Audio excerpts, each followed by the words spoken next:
Okay, so ladies and gentlemen, happy to be with you this afternoon. We're going to have this panel in both French and English, and of course you have a translation in live, so you can follow both of the language. So just to remember, we have with us Jonathan Kelly. Thank you very much. Merci beaucoup, Monsieur Kelly, d'être avec nous, sous-ministre adjoint et chef de la transformation numérique gouvernementale ici à Montréal. Merci beaucoup de nous accueillir chez vous ici en terre canadienne. À vos côtés, nous avons Anna Bulac, Anna, responsable éthique et partenariat de ReSpeecher. Éric Salobir, que je ne présente plus, président de la Human Technology Foundation, avec qui nous avons échangé quelques minutes avant. À mes côtés, Monsieur Jean-Jacques de Dardel, merci beaucoup d'être avec nous, President of the Economy of Trust Foundation. Thank you so much. And we have the pleasure to have Pavlina Pavlova, conseillère en politique publique du Cyber Peace Institute. Let's start with the first question. Pavlina, we can start with you, if you agree, to discuss about ethics and cyber peace, of course, with the Cyber Peace Institute. When we are talking about ethics, what are we talking about? Thank you very much for having me today. And I will start right away how cyber ethics and cyber peace connect to our work. Cyber peace is even in our own name. So it's the main mission of our institute, is the goal we are striving to advance in cyberspace. We even have our definition, and I invite you to visit our vocabulary on the website. For us, cyber peace means that human security, human dignity, and equity is ensured in digital ecosystem. And how we try to translate in our behavior, how we approach the cyber threats. We build ethics into our policy positions, and we look into how ethical frameworks which already exist in cyberspace are being enforced. And if they are not being enforced, and if there is no accountability for them not being enforced, we look into how to bring this accountability and how to make this cyber peace, which we have even in the title of today's panel, a reality. And something which is very close to the ethics and cyber peace, and also to my own heart, because this is majority of my work as a policy expert at the Institute, is the framework for responsible behavior in cyberspace. And this is the ethical framework which we are mostly tracking, like how countries comply with the framework in cyberspace. It composed of norms and international law, international humanitarian law, and international human rights law. And we watch with our activities how these cyber attacks in cyberspace impact people and how do they violate these norms. And we go to multilateral fora such as United Nations to speak to states and to argue for those who are most vulnerable in cyberspace, especially humanitarian organizations, but also people who are in crisis situations such as war situation or disaster-stricken areas. You were talking about United Nations, and just before with Eric, we were talking about artificial intelligence. In 2021, UNESCO produced the first global ever framework standard with ethic in AI. This is the first one in the world, and this framework was signed by all the member states of the UNESCO. It means 193 states. This is something, let's say, exceptional to underline. Do we have the same in cyber? And if not, do you think it should be possible to achieve it? We absolutely have the framework. So I just reference it, and it's a framework to which all the members of the United Nations agreed to. So all member states sign to these standards. The problem with the standards is that these are normative standards of behavior. So these are kind of these ethical standards of behavior. And what do they encompass? These are 11 norms which speaks about, they're both positive and negative obligations of states. They speak about protecting critical infrastructure on which people depend, not attacking critical infrastructure, preventing misuse of ICTs in the state's territory, cooperate to stop cybercrime and cyber terrorism, and also introduce more human rights safeguards into the state behavior in cyberspace and protect privacy. So we already have this very ethical framework to which everyone agrees to. The problem we still see is the gap in implementation, because these are not legally binding norms. They have not been yet implemented on the national and regional levels. They have not been made part in many national legislative frameworks which would be binding for the countries. And that's why we are just discussing on, multilateral level how to bring it into reality. And how are you integrating the cultural specificities in the discussion you have with so many countries? Because this is a key point also to discuss about ethics. Absolutely. This is the very interesting part of this work, but the most challenging part of it at the same time. Because you see countries who are approaching some of the values we have and some of the principles we are guided by from very different perspective and disagreeing with the values and perspectives we have.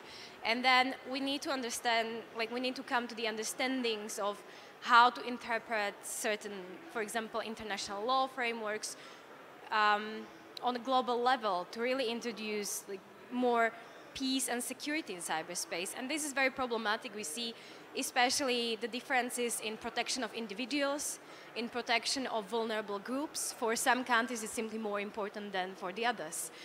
For others, international security is, kind of competing with human rights. In our perspective, human rights are complementary to international security and to national security.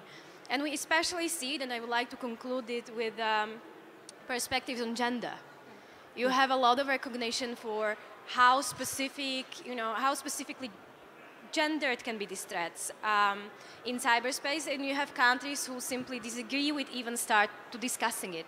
So this is very problematic, and we are, as a civil society organization who participates in these processes, we try to bring more neutral positions based on evidence which we have at the Institute and based on the expertise we have built at the Institute, and to kind of talk to countries to bring them to common understandings so we can have global rules which apply. Thank you, Pavlina. Jonathan, j'aimerais vous poser une question. Alors, vous répondez en français, donc je m'adresse à vous en français. Avec plaisir. Pour essayer de comprendre, on a parlé du volet international, puisqu'évidemment, le monde numérique n'a pas de frontières, et donc c'est bien à cette échelle de la planète qu'il faut adresser ces enjeux. Comment se dessine aujourd'hui le cadre législatif, l'intégration de cette dimension éthique ici au Canada et plus particulièrement au Québec? Quand on parle d'éthique, évidemment, comme gouvernement, le réflexe, c'est légiférer, c'est réglementer. Donc, à ce point-là, le corpus réglementaire, législatif au gouvernement du Québec en termes d'éthique est bien garni, sans s'y limiter. On a une loi sur la fonction publique qui édicte des normes de comportement. Nous avons une loi sur le ministère du Conseil exécutif qui prévoit l'imposition de normes d'éthique et de déontologie applicables aux administrateurs publics. Et la finalité derrière ça, avec l'éthique, c'est la confiance des citoyens, des entreprises envers le gouvernement pour, dans un contexte numérique, offrir de meilleurs services numériques aux citoyens, aux entreprises qui désirent s'en prévaloir. Donc, on va parler un petit peu plus loin de la notion de fracture numérique, qui est fondamentale. Donc, il faut toujours garder en tête, dans le contexte du gouvernement du Québec, quand on parle de transformation numérique, c'est au choix du citoyen, au choix de l'entreprise. Donc, les canaux traditionnels demeurent disponibles. Et pour citer un collègue dans une autre province, chaque citoyen qui n'est pas qui utilise des canaux numériques n'est pas dans une file d'attente, donc il libère une file d'attente à quelqu'un d'autre. Donc, au-delà, par contre, de l'aspect réglementaire, de l'aspect législatif, on parle d'une véritable culture de l'éthique qui est en place depuis longtemps au gouvernement du Québec et sur laquelle on vient bâtir maintenant l'aspect numérique pour aller chercher cette confiance-là dans ce nouveau monde maintenant. Et ça s'illustre par quelques exemples, notamment où on a positionné le ministère de la cybersécurité et du numérique. Donc, ce rôle-là au niveau gouvernemental, au niveau étatique, c'est une nouvelle organisation dont je fais partie depuis bientôt 2 ans, en janvier. Nous sommes très fiers. Nous sommes le premier gouvernement en Amérique du Nord à avoir vraiment créer un ministère en bonne et due forme sur le sujet. Ça fait partie des grandes missions de l'État. Maintenant, on a vu des collègues de d'autres provinces qui emboîtent le pas un peu partout en Amérique du Nord. Mais on n'a pas confié la cybersécurité à l'armée. On ne l'a pas confié à la police. Ce sont des collaborateurs importants, mais ça a été confié à une organisation civile, à un ministère qui fait partie du gouvernement. Donc, ça envoie un message aussi, cet aspect-là.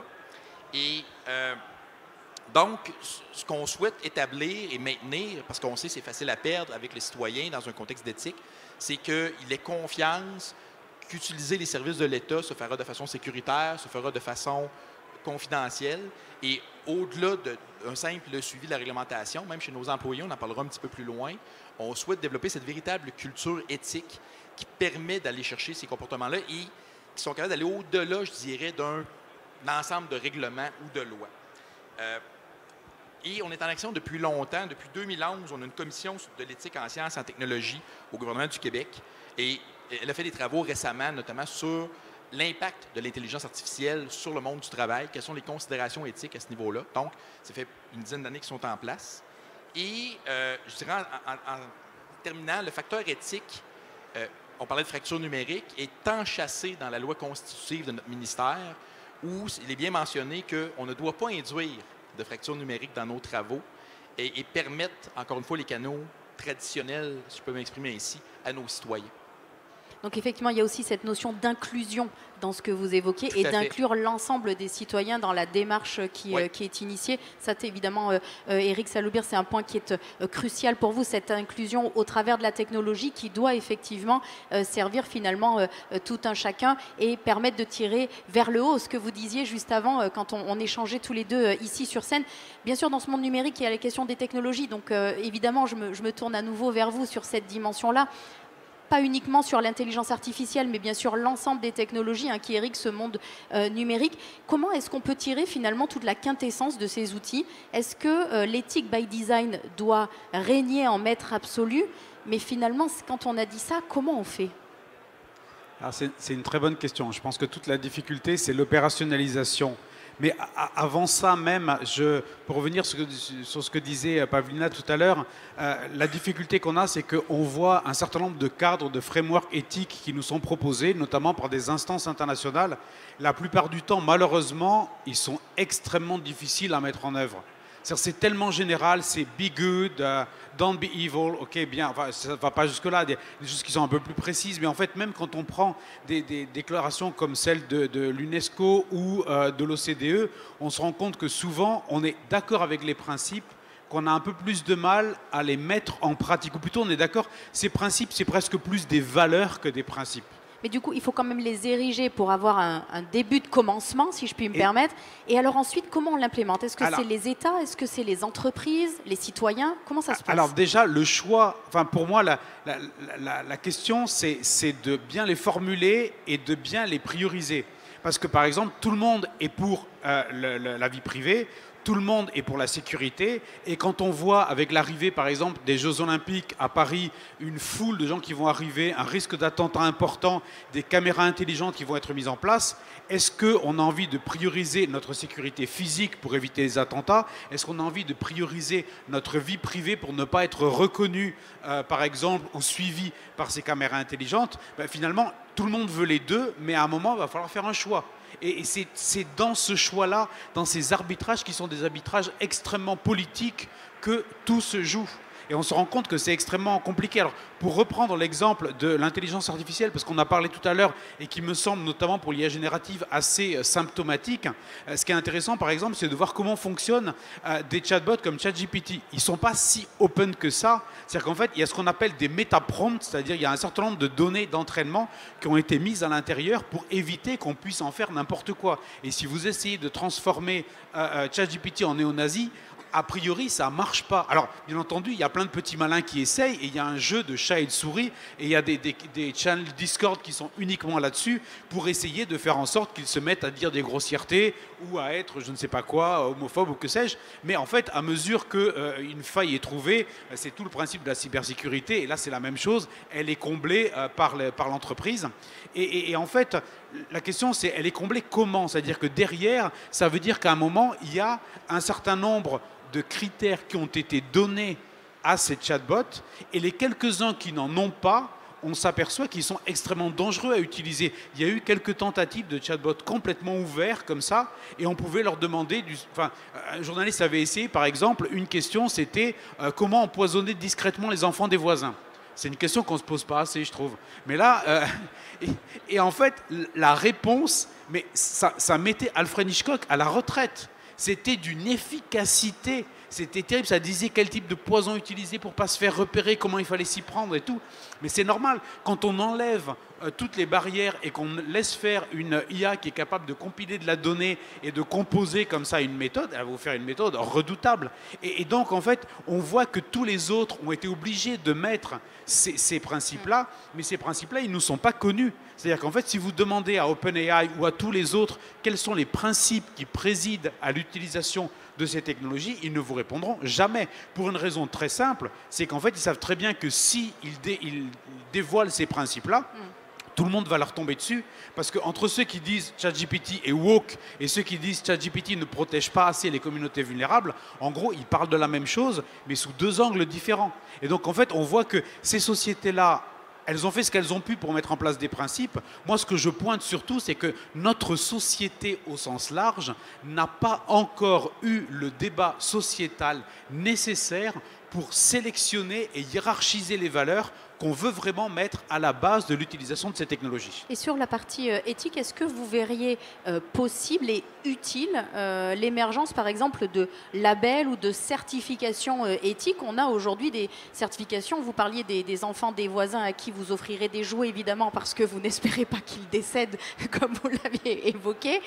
On sait qu'il y a, par exemple, des normes au niveau européen. On a une norme CE, quand on veut offrir un jouet où on sait qu'il respecte un certain nombre de conformités, de sécurité pour l'enfant, etc., on va s'atteler à cette, on va dire, ce tampon qui nous permet de se dire que l'achat est correct. Est-ce que c'est quelque chose qu'on pourrait voir émerger pour des technologies cyberéthiques, par exemple, ou éthiques tout court? Alors, j'espère que ça émergera, parce que même si la mise en place d'un cadre législatif me semble absolument nécessaire, je pense que le cadre législatif ne peut pas tout faire et que les meilleures règles du monde ne permettront jamais d'être certain que tous les joueurs sont fair-play.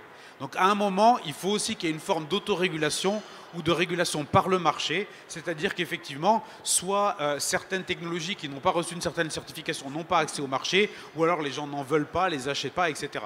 Mais pour qu'on en arrive là, il va quand même falloir qu'on revienne un peu sur ce que je disais tout à l'heure, sur la granularité un peu des principes et sur le fait de transformer nos valeurs en principes et les principes en recommandations applicables. Nous, au sein de la Human Technology Foundation, on travaille avec un certain nombre d'acteurs privés et publics là-dessus. Donc on a aidé le groupe La Poste en France à mettre en place toute son IA de confiance. En ce moment, on est en train de travailler avec le groupe AXA sur la même chose, sur l'intégration de l'IA générative. Comment faire en sorte justement que ensuite tous les projets qui vont être déployés dans un groupe qui est immense et international correspondent bien aux principes qui sont définis. Et on se rend compte que pour le moment, ça reste encore assez complexe à mettre en œuvre.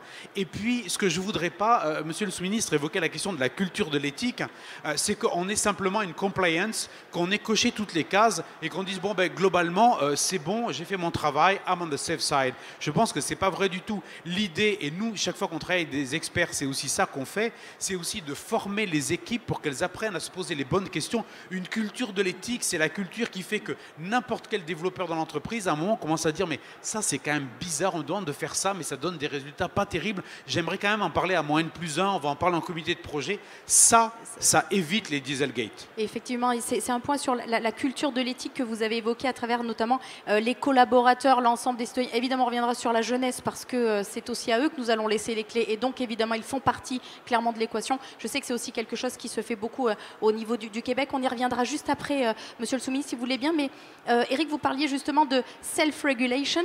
Anna, I would like to ask you maybe one question about self-regulatory, because we were talking about with Eric just before, and you followed, of course, our discussion with the translation. You are also about AI asking about the need of self-regulatory and combination with also smart regulation. Yes, hi. My translation doesn't work properly. New technologies, right? AI is about scaling. It's about scaling all processes. So we have to understand that how we imagined regulation of other technologies that exist already for 10, 20 years is not already an appropriate approach to how we want to regulate artificial intelligence. First, tech sector and companies and innovators are way ahead how policymakers can catch up with those realities. It's also about understanding the threats and risks that artificial intelligence creates and with interaction with users. And my background is initially security and defense. Then I joined technological sector. So I'm a person prone to understand and analyze everything around the world through threat assessment. When you join tech sector, it's not like this. It's a different reality. It's driven by other objectives and goals. So when we speak about what we want to achieve in technological sphere, where we want to land, it of course interlinked with values in different countries and democratic countries that we are in. But it also a big question how we align this gap between policymakers and industry to face those potential threats and risks. How to stop and how to influence that scalability that on scale can create opportunities but also challenges. And it's a big question because policies, we can create many policies in companies. We can create a lot of best practices and we can communicate them to users. But how do we provide new standards? Because adoption of a new standard, it takes around 5 years. And I'm just saying you an example of generative AI where I work in. Synthetic media. So synthetic media is different from deepfake. Deepfake has by intent to manipulate your attention and creating digital content with the help of artificial intelligence. Synthetic media is the same, but without the intent to manipulate. And you will have a lot of applications right now available for you to create your voice, your face, create images. And how do we bring that trust in digital content that you face daily in social media platforms? And then it comes to really basic answer. Should it be provenance, digital watermarking, detection? But it's about who finances those research and development directions. And right now, I've spent a lot of time in regulatory because I'm also part of AI committee at Ministry of Digital Transformation and I'm part of private sector. And I have not seen for the past 5 years big finances plunged from public sector helping private sector to innovate or private sector coming close to government. So I would be here on the side that if you want to manage the trust in information ecosystem, so we have to really put together both sectors and put together them not just on promises that something will change in their practices, but on really technical and practical solutions. How do you prove that this content is trustworthy? What standard is needed to provide more security in digital space for user or for a company or for a government facing with artificial intelligence that provides this high scalability of creating digital content. So from my experience and how we approached it in Ukraine, because we are entering European Union and I was co-leading creation of regulation of artificial intelligence in Ukraine. So we approached it from first, creating a culture of self-regulation. Because not for many businesses it's really understandable why they have to be ethical. What should they do to be ethical?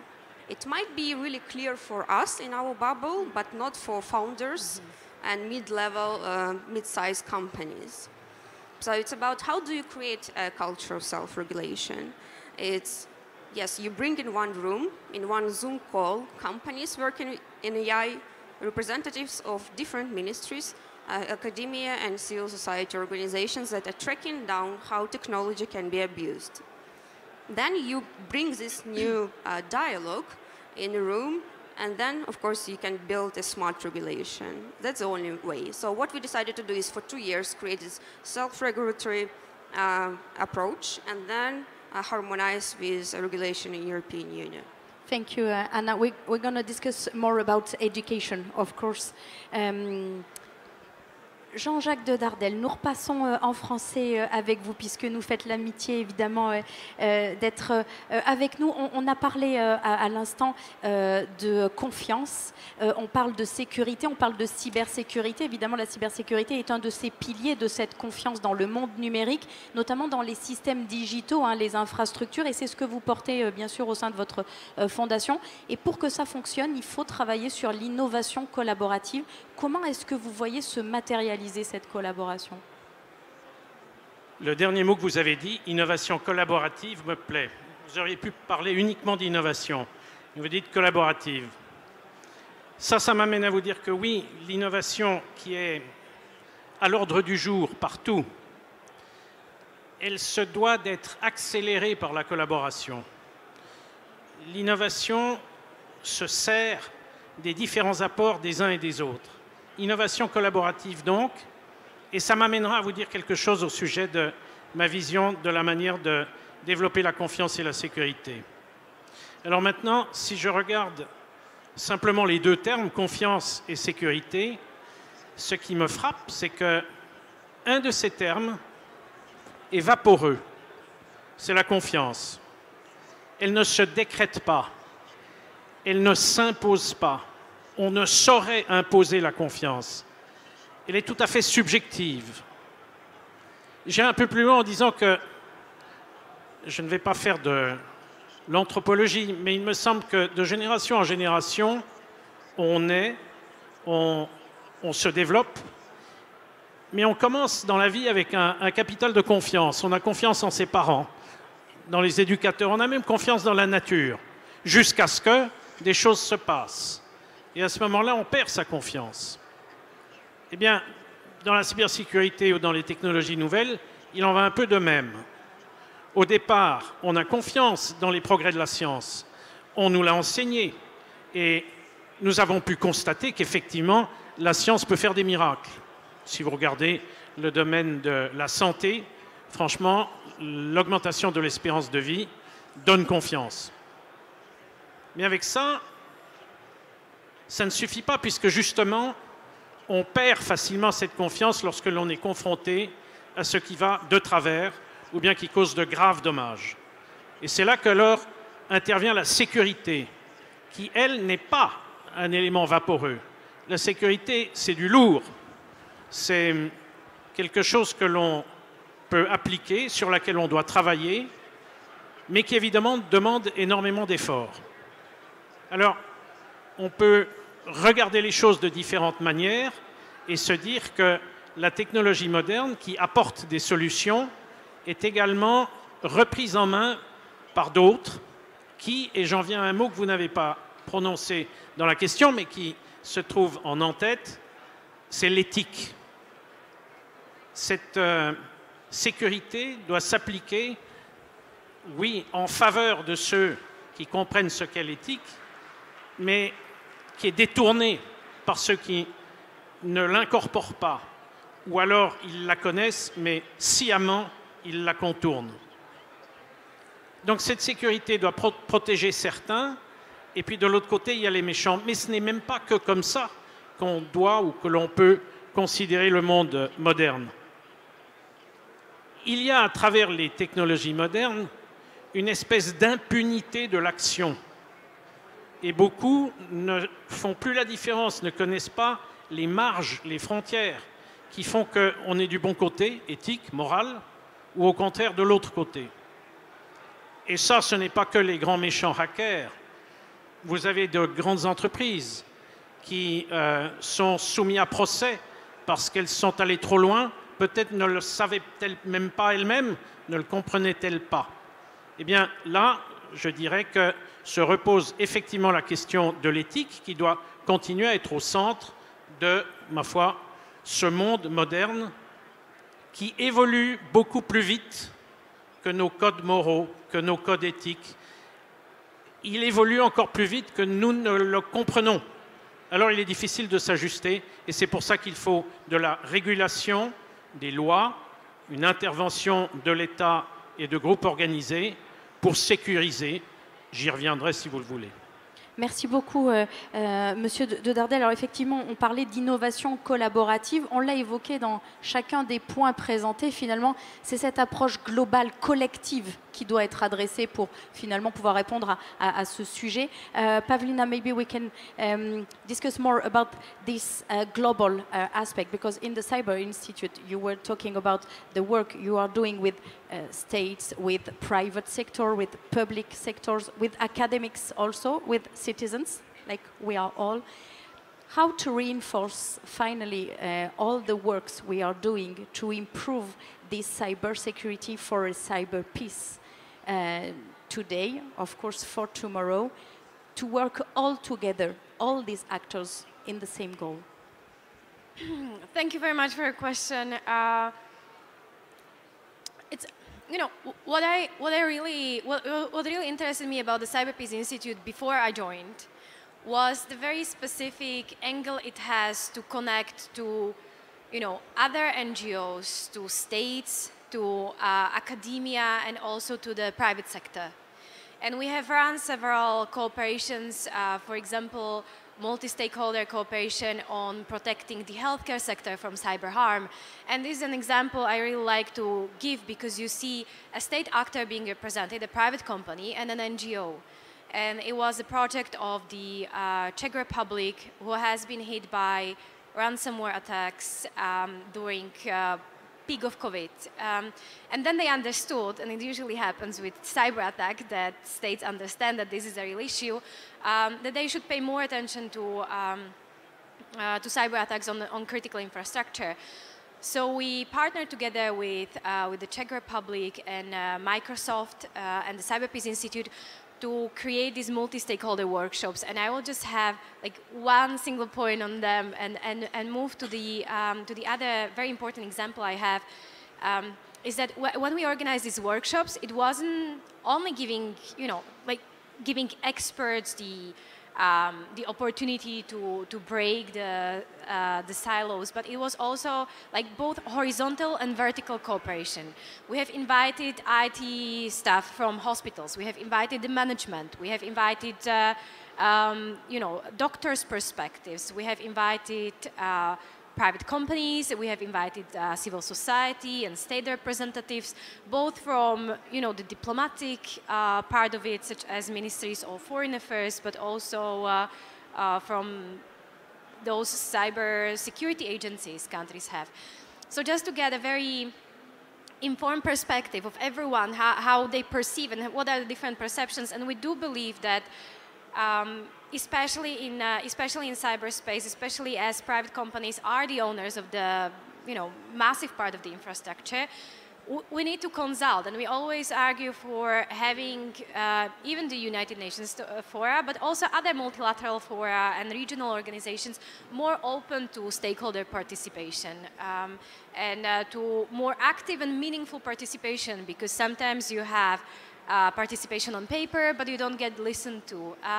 And sometimes you have processes in which your inclusion is valid, is requested, is needed. And we see also states who are very motivated to cooperate with civil society and with private actors, because, let's be honest, on cybersecurity, no one has the full picture. For example, now it's being negotiated, the UN Cybercrime Convention. No one knows exactly, like no single person, no single country has all the answers to the impacts. And how far-fetching and how long-term these impacts can be on the ground, and how they can affect, you know, particular communities, how they can affect different geographies. So we need all these perspectives coming together in a efficient way and multi-stakeholder way.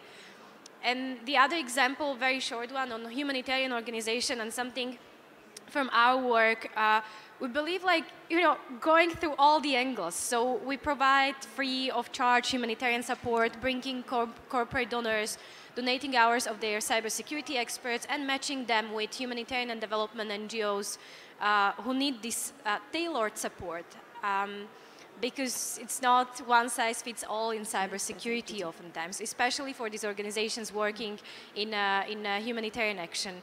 And then we collect the cyber attacks on humanitarian organizations in a database to show what is the threat landscape, what they should fear, how much they are being attacked, who are the actors attacking them, to understand the landscape, and then we take this evidence and expertise to policymakers and provide recommendations based on our evidence.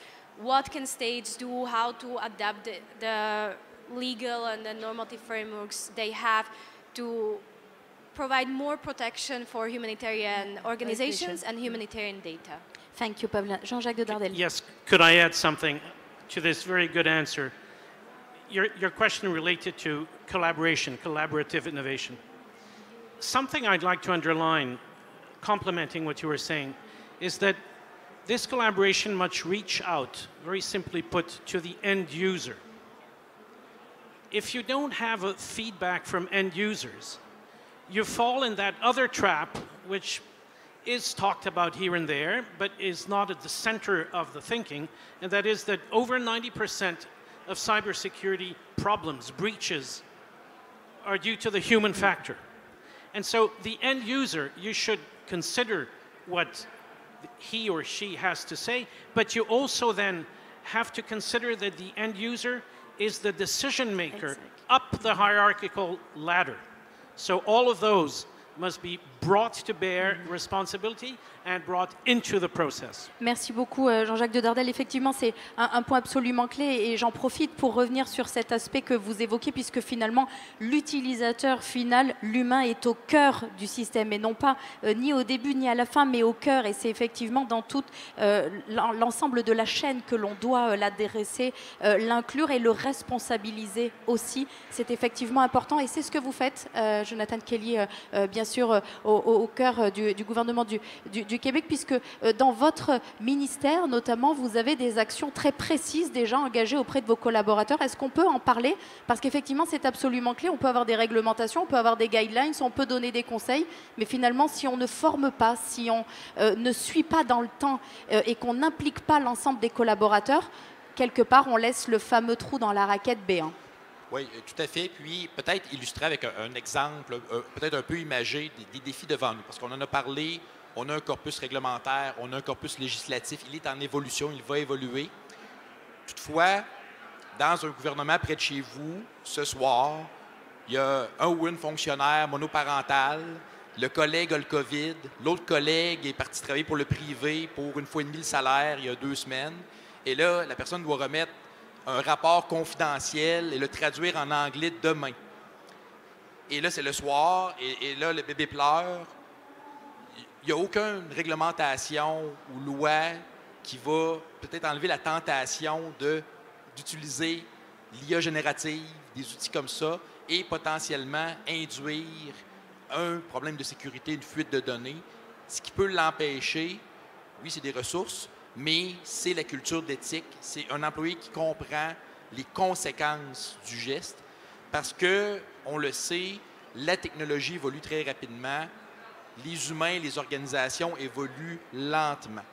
Et on a des défis systémiques actuellement, de façon occidentale, pénurie de main-d'œuvre spécialisée et une pression de performance également avec tous les défis que nous vivons. Alors, comme organisation gouvernementale, comment on peut mettre en place une culture de l'éthique? Et moi, j'aime beaucoup la citation, je ne me souviens plus à qui l'attribuer, mais la culture, c'est ce qui se passe quand les patrons ont quitté la pièce ou ont quitté la conférence Zoom. Donc, c'est ce qui ne peut pas être codifié parce que la technologie va trop vite. Et souvent, on est en rattrapage. Donc, la solution à ça, la réponse, c'est d'amener une culture d'éthique que l'employé, à terme, le citoyen, l'entreprise, se sente concerné et d'avoir une approche qui, je dirais, un peu plus pérenne que les vagues technologiques, parce qu'on va en vivre d'autres. Aujourd'hui, on se parle d'IA, on va revenir au FIC dans quelques années, parler de quantique. etc. Alors, comment on est capable d'établir ces éléments-là? Alors, du côté du MCN, du gouvernement du Québec, on travaille avec les experts. Nous avons des gens en éthique chez nous, donc c'est nouveau. On dirait un ministère de la cybersécurité et du numérique qui a des gens en éthique. On a commencé cette pratique-là. C'est une toute petite équipe. On travaille avec des spécialistes du domaine, dans le milieu de la recherche, dans le milieu universitaire. Pour aller justement chercher la pensée de pointe à ce niveau-là et établir des programmes de formation pour nos employés, autant comme consommateurs, comme utilisateurs du numérique, mais également comme acteurs dans l'utilisation, dans la conception de systèmes, le faire de façon éthique. Les collègues en parlaient tout à l'heure, l'aspect de traçabilité notamment quand on utilise l'intelligence artificielle, ça semble abstrait, mais ça peut avoir un impact concret sur la vie des gens, l'accessibilité ou l'éligibilité à un programme, un emploi, une décision qui est rendue. De plus en plus, on dit qu'on veut mettre l'humain au centre, on doit garder l'humain dans le processus décisionnel, mais ça va devenir de plus en plus difficile avec les défis que j'ai mentionnés, d'avoir cette discipline. Et ça peut seulement passer par l'établissement d'une culture éthique. Merci beaucoup. Anna, maybe we can discuss about this culture of ethic. And you were talking about leaders that you are working with in your group in Ukraine. How to give them this culture of ethic, to think it by design in the project they are going to work on or to develop in the innovation they are working on? Yes. So if you look at AI ethics, what does it mean for us, right? I mean, how we can describe what is ethical or not. And if we go back to looking at companies in private sector, why they're investing in security, it's about risk and threat assessment. It's when something bad happens to your business, then you're taking a decision to dedicate some resources to ensure that that potential moment does not happen. Because if you lose the trust with your user, then you lose potentially like a profit or revenue for a company. With artificial intelligence, it's a bit different story. And why it's a different story? Because there is a lot of externalities of this technology outward. So it's no longer looking inwards how it can damage your business, but it's about looking on impact. So it's an impact assessment on 3 levels. Today, for all companies working with artificial intelligence, it's about impact on societal security, bigger picture, impact on individual, because AI is using a lot of personal data, and impact on your business. How do you deal with emerging technology? How do you navigate non-regulated space? And you stay afloat, you still keep on getting revenue, and you still trust it. So in generative AI, it was interesting for the past 5 years because generative AI happened not from language models, but from synthetic media, images, deep fakes in voice, audio, image. So for the 5 years, all these companies worked in self-regulatory framework.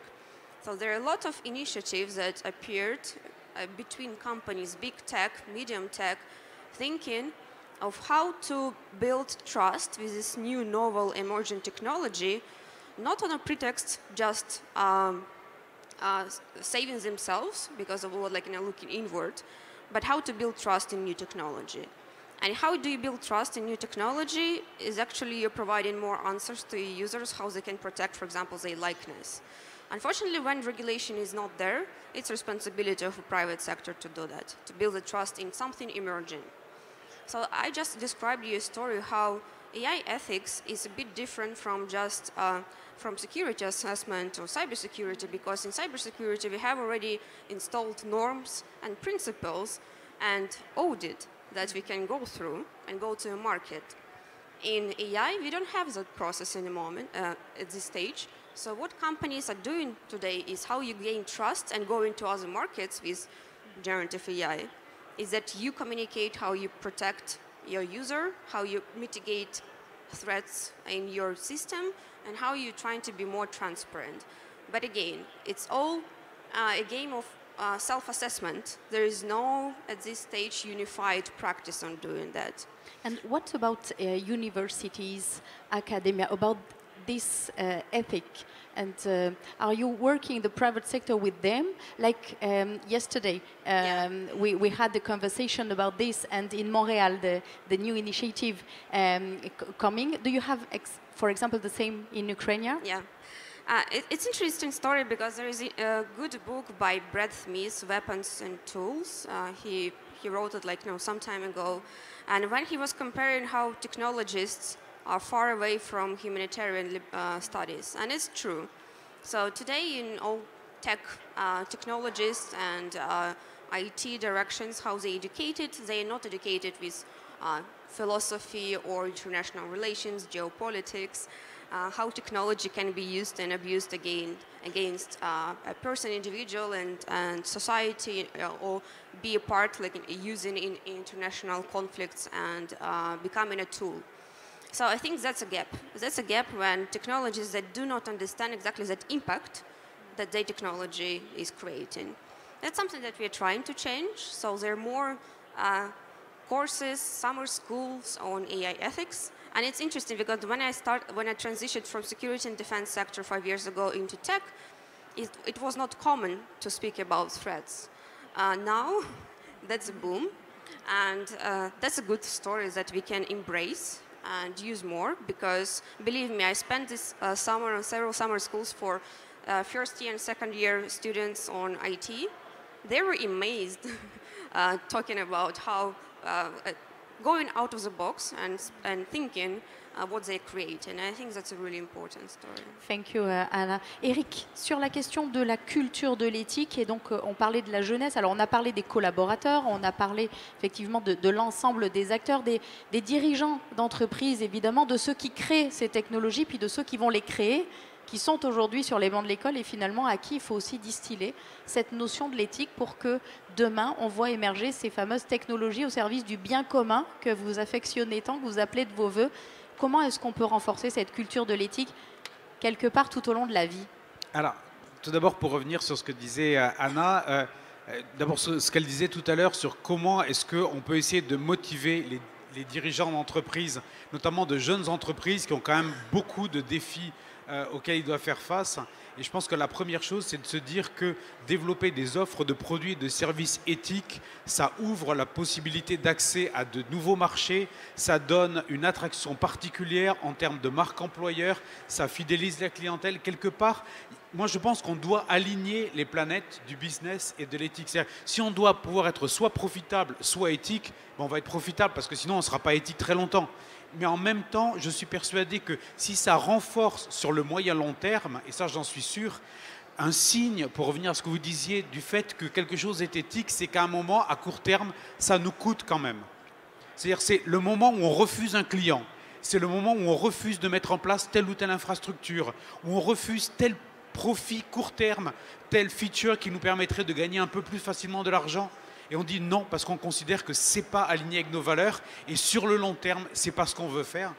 Et bien ça coûte à long terme et c'est un signe qu'on prend vraiment l'éthique au sérieux. Alors, pour revenir sur votre question autour de comment est-ce qu'on peut contribuer au développement de cette culture de l'éthique, je pense que ce qui est important, c'est de rappeler peut-être les responsabilités de chacun. On a parlé des responsabilités à la fois de l'exécutif et du législateur dans la mise en œuvre d'un cadre qui permette aux joueurs de se comporter le mieux possible. Je pense qu'il faut aussi être très attentif aux actions des entreprises. Alors, tout ce qu'on a dit effectivement sur le déploiement des offres produits, moi je dirais on voit aussi de plus en plus de technologies. C'est le cas de l'IA générative, mais c'est le cas de beaucoup d'autres qui sont des technologies qui vont avoir un impact sur l'emploi et sur la façon, enfin sur les modes de fonctionnement de l'emploi. C'est pas juste est-ce qu'on va être gardé ou renvoyé. Et même quand on fait des collaborateurs dits augmentés, la question c'est comment est-ce qu'on les augmente. C'est-à-dire si c'est juste de donner plus de possibilités à un collaborateur pour finalement lui demander plus et le pousser dans ce qui serait de l'ordre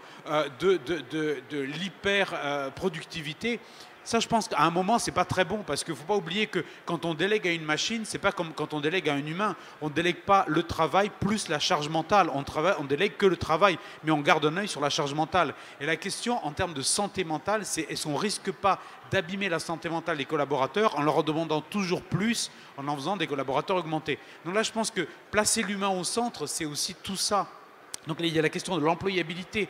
Et puis, effectivement, on imagine souvent que la responsabilité, elle est du côté des fournisseurs, des développeurs de ces technologies. Et je pense que c'est vrai, tout ce qu'on a dit sur l'éthique by design, c'est le cas, mais pas seulement. Enfin, c'est quand on parlait tout à l'heure de faire de la technologie un totem ou un veau d'or, rappelez-vous quand même que l'épisode du veau d'or dans la tradition juive, donc pour ceux qui ne sont pas de cette tradition, je fais un petit résumé. Moïse est monté sur la montagne pour discuter avec Dieu, il télécharge les 10 commandements sur sa tablette, ça prend un temps fou parce que visiblement la connexion n'est pas très bonne, et du coup pendant ce temps-là, le peuple commence un peu à paniquer et dit mais qui va nous protéger? Ils disent ben, fabriquons un veau d'or, quelque part, adorons-le et en échange, il va nous protéger. Quelque part, c'est ça. Et finalement, ce ne sont pas les orfèvres qui font une idole. C'est chaque utilisateur, c'est chaque membre du peuple qui va quelque part lui remettre un peu les clés de sa vie, va lui remettre un peu une part de sa responsabilité. Donc pour moi, la vraie question, c'est comme il y a un continuum de sécurité, il y a un continuum de responsabilité dans l'utilisation et dans le déploiement de ces technologies, et comment chacun d'entre nous se trouve responsable jusqu'à l'utilisateur final dans l'usage qu'on en fait. Est-ce que tout ça développe notre agentivité et quelque part peut nous rendre plus humains, ou est-ce qu'à un moment, ça risque de nous déshumaniser?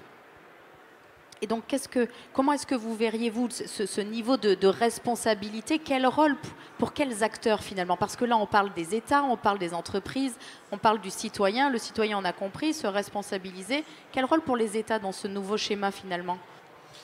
Je pense que est-ce que c'est toujours plus de régulation? Alors, il y a des législateurs dans la salle, donc je serais très prudent par rapport à ce que je dis. Il y a des membres de l'exécutif, donc il faut que je sois extrêmement prudent.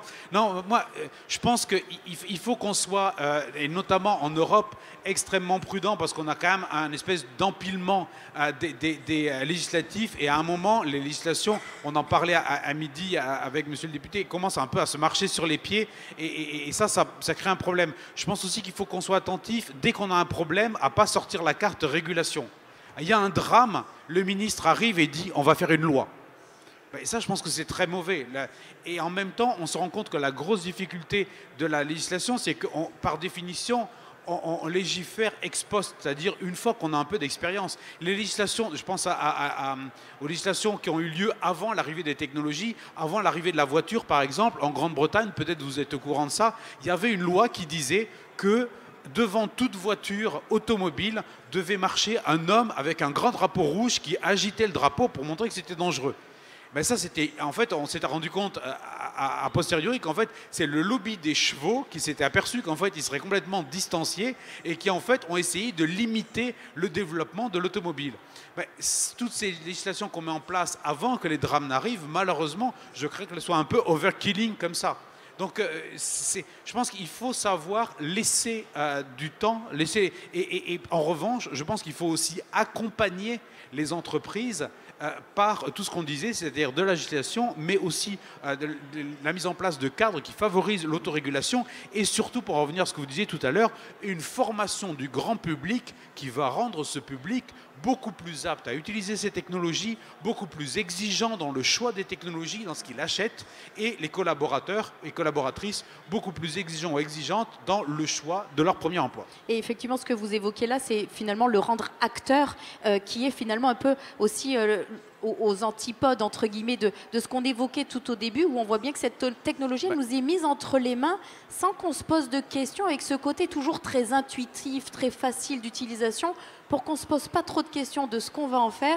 Et là, on le rend acteur, donc il se pose des questions et va pouvoir décider de ce qu'il va faire. Le gros problème, chaque fois qu'on a une technologie, et plus elle est facile d'accès, plus la question se pose, plus elle est transparente, plus la question se pose, c'est au bénéfice de qui cette technologie est-elle développée? Si on voit avec l'IA générative l'émergence d'assistants virtuels, on aimerait tous avoir un ou une secrétaire qui prend nos billets d'avion, boucle les rendez-vous, s'occupe de tout, etc., etc.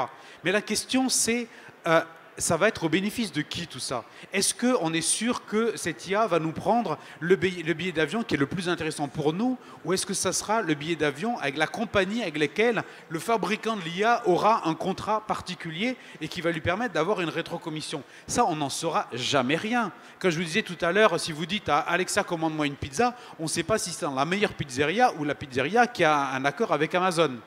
Et donc voilà, donc là je pense qu'il y a une attention particulière à avoir pour s'assurer que si on est les utilisateurs des technologies, on en soit aussi les bénéficiaires.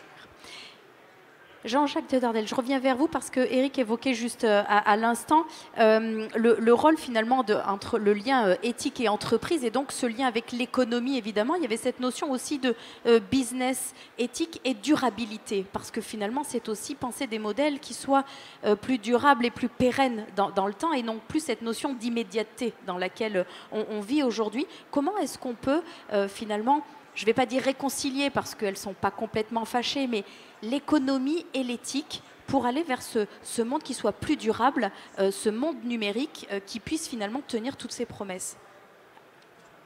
Difficile de vous répondre, vous parlez de beaucoup de choses à la fois, l'économie, l'éthique, la durabilité. Écoutez, l'économie, elle a toujours existé. Toutes les transactions humaines peuvent être conçues comme faisant partie de l'économie des rapports humains. L'éthique s'est développée depuis fort longtemps. Elle s'intègre à l'éducation par différentes voies, les religions, l'acculturation à la société, et ainsi de suite. La durabilité est un problème que l'on a découvert plus récemment et qui ne soulevait pas les foules. Quoi qu'il arrive, une autre chose que l'on comprend également dans un monde toujours plus dense, parce que nous sommes plus nombreux sur cette terre, c'est le côté holistique des choses. La théorie du papillon, tout a une influence l'un sur l'autre. Alors revenons-en à l'économie. L'économie, c'est toujours basé sur une certaine éthique.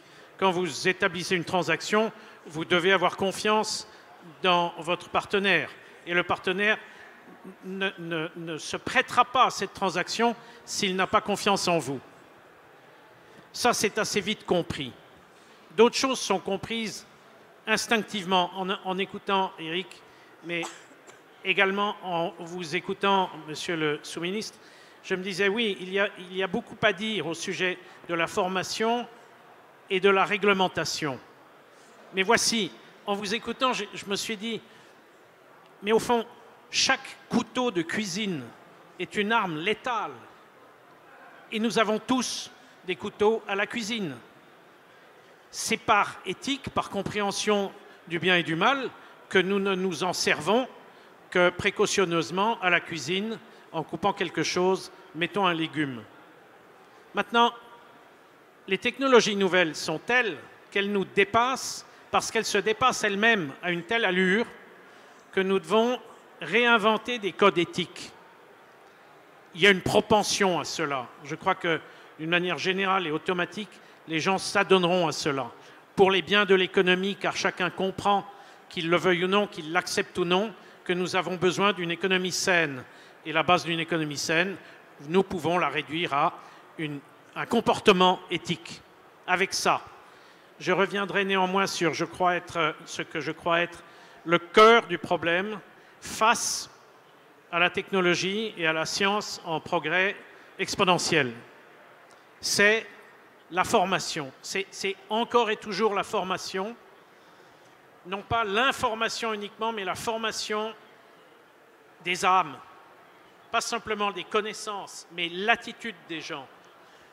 À partir du moment où nos adolescents à l'école apprennent à se servir de réseaux sociaux, ils peuvent aller dans la bonne direction, ils ont toujours plus d'amis, ou dans la mauvaise direction, des traces indélébiles peuvent marquer les gens à mort, et je pèse mes mots.